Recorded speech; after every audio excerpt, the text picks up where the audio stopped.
నేను రావాలని కానీ నేను వస్తే బాగుంటుందని కానీ ఆయన ఎప్పుడు అడగలేదు, ఆయన నోరాలు అడగలేదు.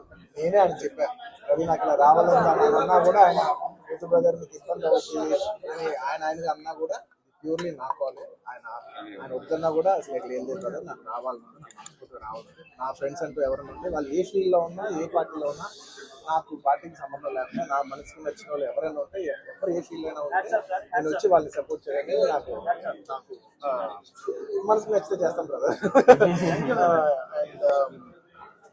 అండ్ ఆయన అస్సలు ఏం చెప్పాలంటే ఆయన అస్సలు ఏమాత్రం ఆయనకున్న సంస్కారానికి, ఆయనకున్న గౌరవానికి, ఆయన ఫ్రెండ్షిప్కి ఆయన ఏ రోజైనా నోరు చేసి అడుగుండొచ్చు, కానీ ఆయన అసలు ఎప్పుడు అడగలేదు. నేను ఆయన అడగలేదు కాబట్టి నాకు ఇంకా ఉంది, అరే ఆయన అసలు ఎవరైతే అడగలేదు, ఎంత క్లోజ్ ఫ్రెండ్ కూడా అడగలేదు, నేనే చేయాలని చెప్పి నాకు లోపల నుంచే ఆ ఫీలింగ్ అనిపించింది. నేనుగా వచ్చాను. ఆయన కొంచెం అక్కర్లేదు బ్రదర్, మీరు ఇబ్బంది పడతారన్నా కూడా పర్లేదు బ్రదర్, నేను వస్తాను.